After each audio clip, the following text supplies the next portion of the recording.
was golden one, bright and bold, warm the young and light the old. A long, long time ago, before people had clocks or lights or even fire, the world was dark.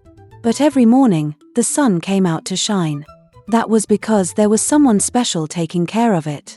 Her name was Anaya, and she was the sun goddess. She lived in a palace high above the clouds. The floors were shiny like gold, and the walls felt warm and made soft, humming sounds. Her voice was gentle like music in the wind. Her skin shone like the morning sun. When she laughed, the rivers felt warm, and wherever she walked, little flowers grew in the sky. Each morning, before the first rooster on earth could crow, Anaya would sing, "Rise, golden one, bright and bold. Warm the young and light the old. Shine on rivers, shine on trees. Shine on lands across all seas." Then the sun would roll out from her hands and climb into the sky. People on earth didn't know Anaya's name. They thought the sun just rose by itself. "They don't need to know me," Anaya told the wind. "Let them have the light. That's enough." But someone was watching. Far, far below the ground, in a dark place where the sun had never reached, lived a shadow spirit named Morgal, the king of darkness. His skin looked cracked like burnt wood, and his eyes were big and cold like frozen moons. They never blinked. Morgal was once Anaya's brother. He was meant to rule the night, just like she ruled the day. The two of them were supposed to share the sky, sun and moon, light and shadow. Every morning, Anaya would lift the sun. Every evening, Morgal would guide the moon across the sky, giving people rest and dreams. But Morgal grew jealous. He started to whisper to the moon, telling it not to set. He made the night last longer and longer. Farmers could no longer plant their crops. Children were scared. People began to fall sick. Morgal told Anaya, "See how peaceful the night is? You don't need the sun. Stay in the dark with me. Rest forever." He wanted both light and shadow to himself. At first, Anaya begged him, "Brother, we are meant to share. You have your time, and I have mine." But Morgal laughed. "You shine, and they love you. I hide in the dark, and they fear me. I want to be the only one they see." He tried to block Anaya's sunrise song. He tried to hold the moon in the sky all day. For a short time, the world was trapped in half-light, neither full day nor full night. The sky elders saw this and became angry. They called Morgal to the Hall of Balance. "You were given the gift of night," they said. "But you tried to steal the day." Morgal shouted, "I only wanted to be seen." "You wanted to control," the elders said.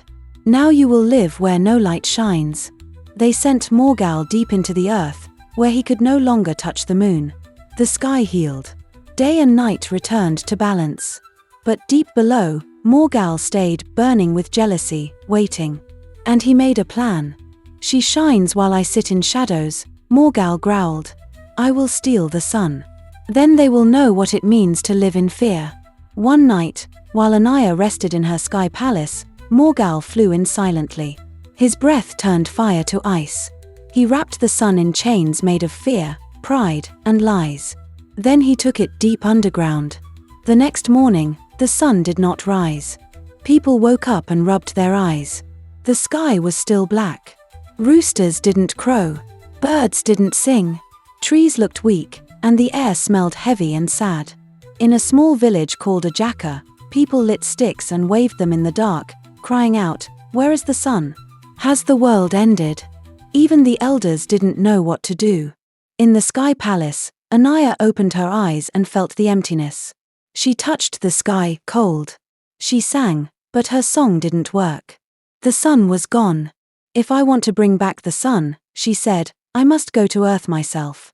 Anaya took off her glowing robe, tied her fiery hair in a scarf, and came down to earth in human form. She looked like a quiet girl with kind eyes and warm hands. Her light was hidden deep inside her, like a little candle. She gave herself a new name, Aya.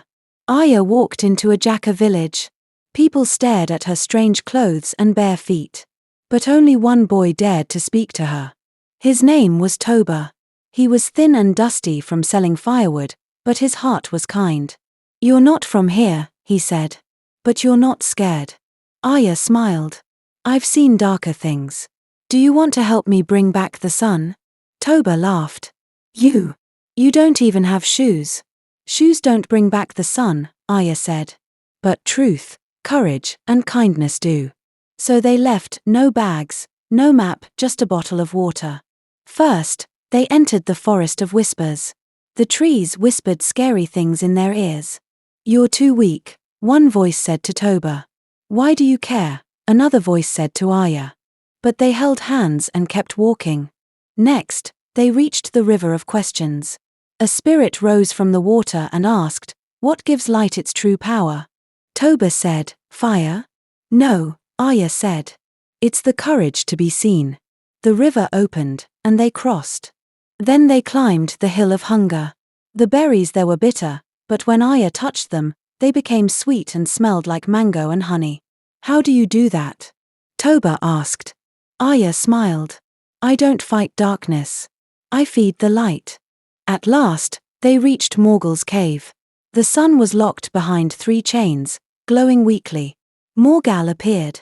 He made himself tall, taller than any tree to make them afraid, but they were not. His voice rumbled. You've come far, he said. But the sun is mine now. Aya stepped forward. The first chain is made of fear, Morgal said. Are you scared of me? Yes, Aya said. But I will still walk forward. The first chain snapped. The second chain is pride. Do you think you deserve the sun more than I do? Aya said, the sun belongs to everyone. The second chain broke. The last chain is lies. Are you really just a girl? Aya looked at Toba and said, no. I am Anaya, the sun goddess. But I came to see who would walk with me in the dark. The third chain shattered. The sun shot into the sky. The clouds turned pink and gold. The birds sang. The trees stretched. People cheered. Light returned. Morgal cried out and vanished into the shadows. Back in Ajaka, the villagers stared at Aya. Her scarf flew off, showing her bright hair. Her eyes sparkled like fire. You were here all along, someone said. Please stay and be our queen, they begged. But Aya said, light is not meant to stay in one place. It must move and grow and be shared. She touched Toba's head, and a tiny light glowed behind his eyes. You have light too, she said. Share it.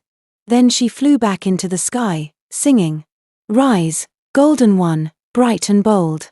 Warm the young and light the old. And ever since that day, the sun has never failed to rise. But Morgal, deep in his cold cave, watched from the shadows. When the full moon shines brightest, he whispers to it. And sometimes, when his sadness grows, he tries to reach for the sun again. That is why, on some days, we see an eclipse when the moon moves in front of the sun. It is Morgul's shadow trying to steal the light again. But the sun always comes back. And on full moon nights, when the moon glows big and round, it is because Morgal is not angry. He is calm, watching quietly. Some say he misses the days when he and Anaya ruled the sky together, brother and sister, side by side. Moral lessons. 1. Even the smallest person can carry great light inside. 2. True power is not in ruling others, but in helping them. 3. Kindness and courage are stronger than fear. 4. People who walk with you in darkness are the ones who truly shine. 5. Everyone has light, don't hide it, share it. And never let jealousy turn your light into shadow. Rise, golden one, bright and bold. Warm the young and light the old. Shine on rivers, shine on trees, shine on lands across all seas. Melt the shadows, calm the night, fill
footstep through the land.